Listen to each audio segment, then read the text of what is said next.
Hello दोस्तों, last video में हम लोगों ने देखा था कि हम वेपर फेज में मोल fraction of solute and solvent कैसे निकाल सकते हैं।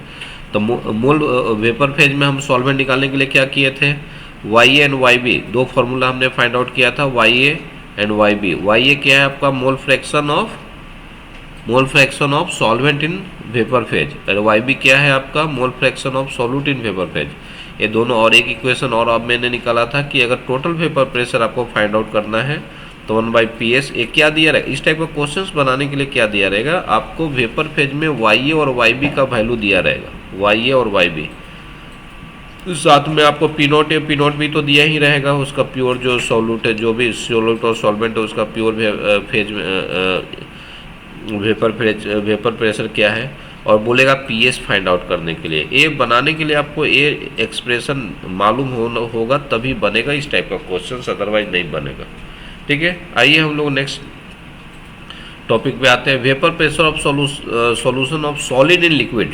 ठीक है, किस टाइप का सॉल्यूशन के वेपर प्रेशर फाइंड आउट करना है जी, मतलब एक सॉलिड होना चाहिए। जैसे आपने वाटर ले लिया है और वाटर में आपने क्या मिक्स कर दिया है, चीनी या NaCl नम सॉल्ट वगैरह डाल दिया। तो अब क्या होगा, ए भी एक सॉल्यूशन है, A + B, where A is water and B is NaCl salt. तो एक सॉल्यूशन, जिस सॉल्यूशन में अगर आप देखेंगे तो क्या होगा, इस सॉल्यूशन में अगर हमने इसको कवर कर दिया, लीड लगा दिया, तो ये क्या होगा, इसमें वाटर का मॉलिक्यूल तो वेपराइज होगा बट NaCl का मॉलिक्यूल वेपराइज नहीं होगा। ठीक है, इसमें क्या होगा, वाटर का मॉलिक्यूल वेपराइज होगा बट NaCl का मॉलिक्यूल क्या होगा, वेपराइज नहीं होगा। ठीक है, means in such solution only solvent molecule, जो सॉल्वेंट मॉलिक्यूल है will vaporise and contribute to vapour. ठीक है, ओनली सॉल्वेंट मॉलिक्यूल ही वेपराइज होगा और वेपर फेज में क्या होगा, कंट्रीब्यूट होगा। No contribution from solute in the vapour phase. इसमें क्या होगा, सॉल्यूट का वेपर फेज में कोई कंट्रीब्यूशन नहीं होगा क्योंकि NaCl वेपराइज नहीं होता है, नॉन वोलेटाइल सॉल्यूट है। वेपर फेज में अगर हमारा ओनली सॉल्वेंट मॉलिक्यूल है तो जो वेपर प्रेशर होगा वो किसके थ्रू होगा, ओनली सॉल्वेंट का ही वेपर के कारण होगा, पी के कारण होगा। तो वही बोलता है vapour pressure of such solution is equal to the partial vapour pressure of solvent molecule. ठीक है, क्योंकि सॉल्वेंट मॉलिक्यूल ही वेपराइज हो रहा है वेपर फेज में, तो जो प्रेशर जनरेट करेगा, जो प्रेशर अगर इसके ऊपर लीड लगा दे और ये वाटर है और नमक का सॉल्यूशन है, A + B वाटर प्लस नमक, तो इसमें जो मॉलिक्यूल जो प्रेशर जनरेट करेगा वो कौन सा वेपर होगा, ओनली वाटर मॉलिक्यूल का। ये क्या होगा, वाटर मॉलिक्यूल का ही वेपर होगा। तो जो भी प्रेशर जनरेट होगा सॉल्यूशन के ऊपर वो डेट इज PA। ठीक है, तो अगर आप देखेंगे PS इक्वल टू क्या हो जाएगा जी, PA। क्यों, क्योंकि सपोज मान लीजिए प्योर सॉल्वेंट अगर वाटर है, ठीक है, वाटर है तो वाटर इवापोरेट होगा। ठीक है, ये लीड से इसको क्लोज किया गया है। अगर इसमें देखेंगे water plus non volatile solute NaCl mix किया हुआ, तो वाटर तो वेपराइज हो रहा है, वेपर फेज में जा रहा है, बट NaCl वेपर फेज में नहीं जा रहा है। ठीक है, इससे क्या होगा, जो प्रेशर जनरेट होगा किसके थ्रू होगा, ये ओनली वाटर मॉलिक्यूल के थ्रू ही होगा, जो वेपर फेज में है वाटर का मॉलिक्यूल। तो PS इक्वल टू क्या होगा, PS इक्वल टू क्या होगा, PA क्या होगा, P0A इंटू XA। PA क्या होगा, P0A इंटू XA, जो लिखा हुआ है यहाँ पे from Raoult's law. XB is the mole fraction of solute होगा, XB क्या होगा, मोल फ्रैक्शन ऑफ सॉल्यूट। तो XA इक्वल टू क्या होगा, XA इक्वल टू क्या हो, XA प्लस XB क्या होता है, ये यहाँ गलत लिखा हुआ है, that is XA plus XB equal to क्या होगा, 1। तो XA इक्वल टू क्या होगा जी, 1 - XB। अगर हम XB के फॉर्म में लिखना चाहें, इसको आप इग्नोर कीजिएगा। XA इक्वल टू क्या होगा, 1 - XB। ये होता क्या है, XA plus XB equal to 1 for binary solution, XA plus XB equal to 1। तो XA इक्वल टू क्या होगा, 1 - XB। हम XA को XB के फॉर्म में लिखेंगे। तो PS की इक्वल टू क्या होगा, P0A इंटू 1 - XB। तो P0A इक्वल टू क्या होगा, P0A minus P0A into XB। तो P0A into XB equal to P0A minus PS लिख सकते हैं। देखिए P0A XB is equal to क्या होगा, P0A माइनस PS लिख सकते हैं।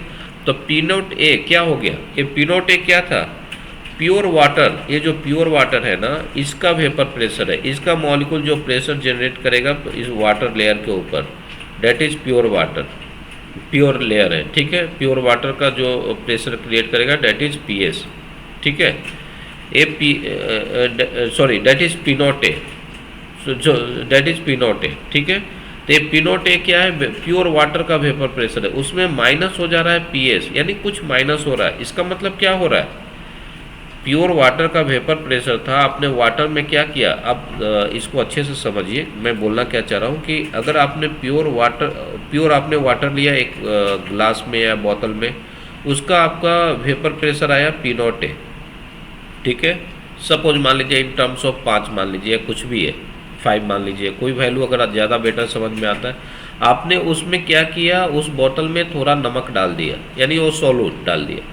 अब उसमें क्या देख रहे हैं कि जब आप P naught A X B, जब आप इसका P naught A X B के फॉर्म में जा रहे हैं, यानी P B, P naught A X B मतलब क्या हो गया पी बी। अगर उसका पार्सल प्रेशर के अगर P naught A into X B, P naught A into X B P B नहीं होगा, sorry, P naught A into X B आप देख रहे हैं, यानी पार्सल प्रेशर देखना चाह रहे हैं, इसका जो पार्सल प्रेशर है, ठीक है। अब वो आप देखना चाह रहे हैं, तो इसमें क्या हो रहा है, कुछ माइनस हो रहा है, डेट इज पीएस, यानी पीएस क्या है, टोटल प्रेशर, कुछ माइनस हो रहा है, यानी जो ओरिजिनल जो लिक्विड था, प्योर वाटर था, उसका प्रेशर क्या हो रहा है, डिक्रीज हो रहा है। तो वही बोल रहा है P naught A minus P S, P naught A minus P S, this is known as lowering of vapour pressure. इससे क्या हो रहा है कि वेपर प्रेशर डाउन हो रहा है। ऐसे भी अगर आपको घर में एक एक्सपेरिमेंट करना है, जैसे मम्मी या कोई भी आपके घर में अगर कोई चाय बनाते हैं तो देखेंगे, या मिल्क वगैरह बॉयल करते हैं, तो देखिए जब बॉयल होते रहता है मिल्क, आप उसमें थोड़ा शुगर डाल दीजिए, थोड़ा चीनी डाल दीजिए, क्या होगा, वो तुरंत बॉयलिंग ख़त्म हो जाता है, क्योंकि उसका वेपर प्रेशर इमीडिएट डाउन हो जाता है। आप चाय बनाते हैं, आप चाय अगर आप देखें होंगे बॉयल हो रहा है, आप थोड़ा उसमें चीनी डाल दीजिए, देखिए वो तुरंत क्या होता है, उसका बॉयलिंग ख़त्म हो जाता है, ठीक है। क्यों ऐसा होता है, क्योंकि वेपर प्रेशर डाउन हो जाता है। जो यहाँ दिख रहा है वो क्या है, P naught A minus P S. आप घर में करके देखिएगा, आप वाटर को ही बॉयल कीजिए ना, वाटर को ही बॉयल कीजिए या गर्म करते रहिए, थोड़ा सा उसमें चीनी या नमक डाल दीजिए, देखिए उसका बॉयलिंग फॉर सर्टेन टाइम के लिए ख़त्म हो जाएगा। फिर और हीट हम देंगे तो और हीट गेन करेगा और अगेन बॉयल होने लगेगा, ठीक है। मतलब आपको हीट ज़्यादा देना होगा। This is called lowering of vapour pressure. अगर आपको रिलेटिव लोअरिंग देखना है तो ये क्या है, एक्स बी, ठीक है। एक्स बी इक्वल टू क्या होगा जी, P naught A minus P S, ये पी एस यहाँ ऐसे लिखिएगा, P S equal to X B, ठीक है, called relative lowering of vapour pressure, ठीक है। क्लियर हुआ, यानी आपने क्या देखा कि एक्स बी इक्वल टू क्या था जी, that is P naught A minus P S divided by P naught A, लिख सकते हैं। एक्स बी क्या है, what is X B, that is mole fraction of solute, यही है ना, mole fraction of solute in liquid phase. X B क्या है जी, तो mole fraction of solute in liquid phase, ये क्या है आपका मोल फ्रैक्शन है। तो mole fraction X B equal to P naught A minus P S divided by P naught A लिख सकते हैं। अगर हम एक्स बी को क्या लिख सकते हैं, X B mole fraction of solute, तो हम मोल ऑफ सॉल्यूट लिख सकते हैं, mole of solute divided by N1 plus N2 लिख सकते हैं, टोटल मोल इन सॉल्यूशन। जहाँ मैं क्या बोल रहा हूँ कि मोल ऑफ सॉल्यूट क्या है हमारा, मान लीजिए मोल ऑफ सॉल्यूट हम मान लेते हैं N1 और टोटल मोल ऑफ सॉल्यूशन, और N2 क्या है, मोल ऑफ सॉल्वेंट।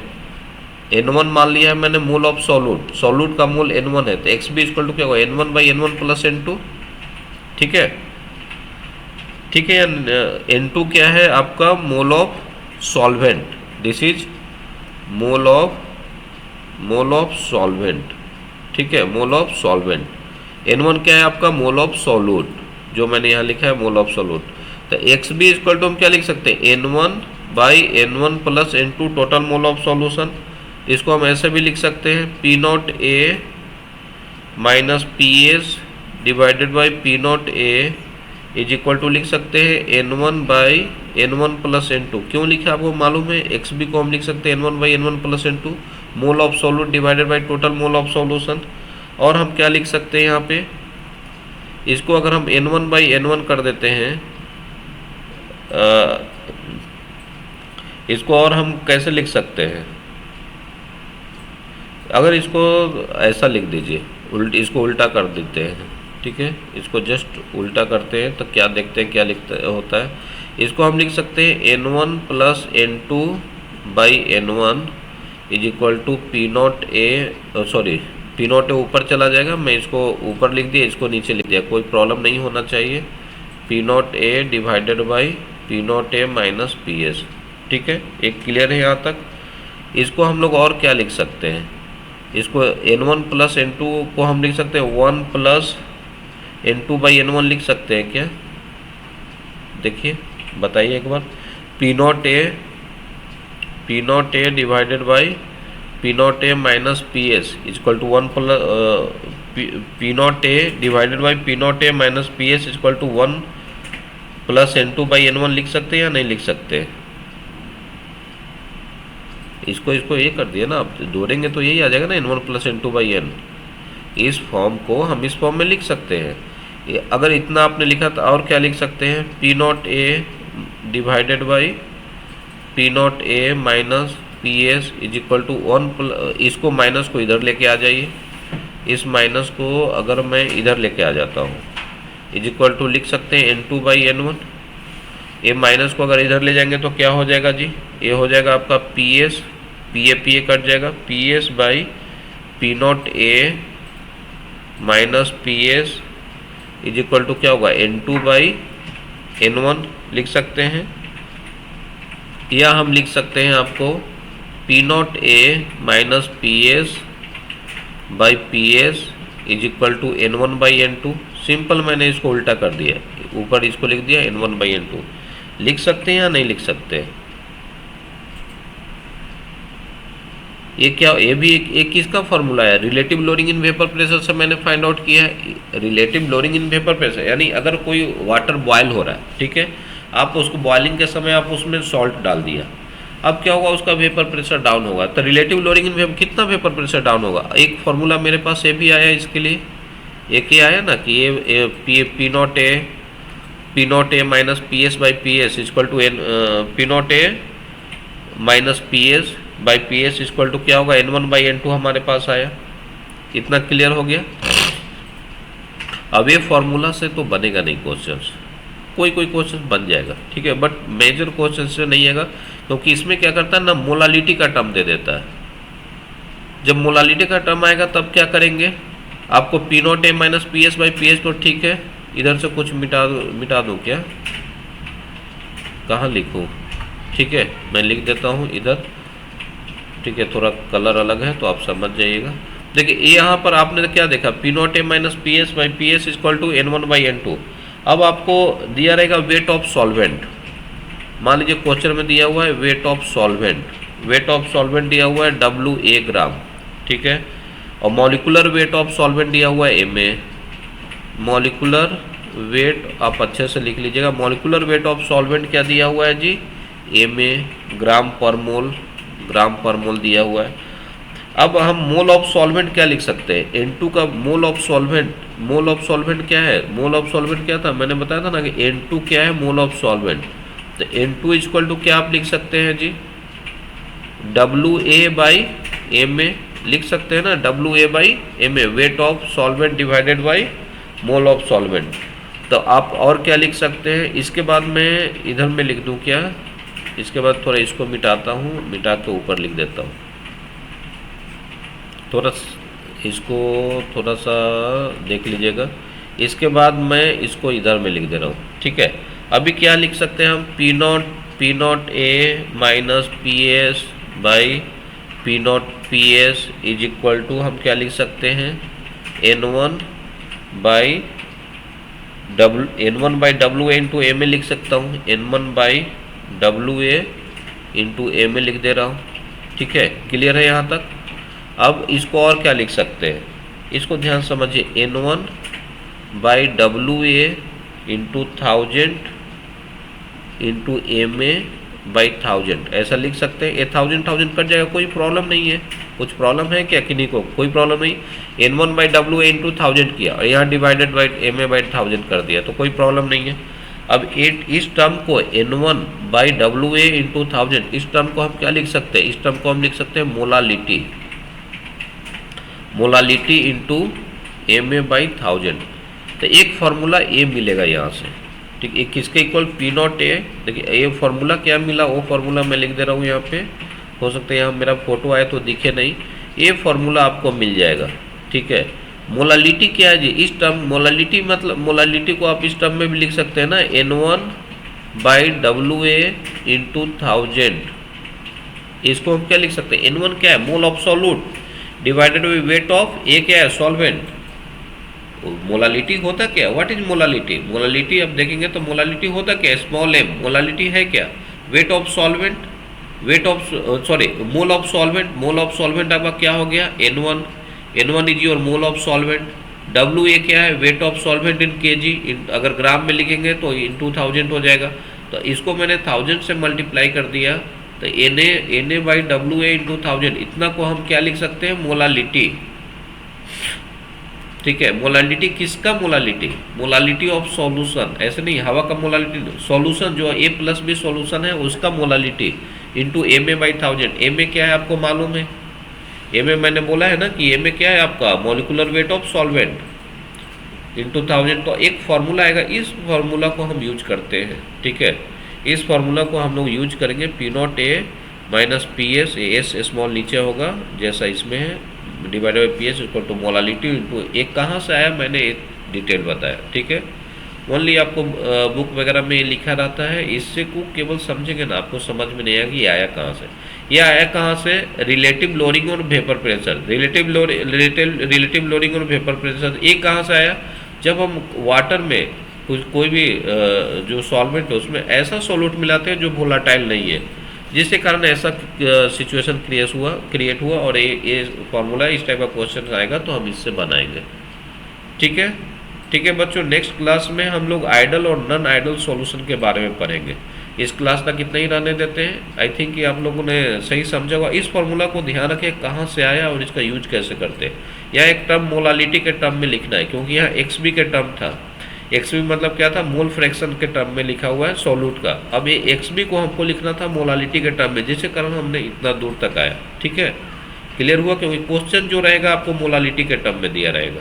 ठीक है, ओके, थैंक यू।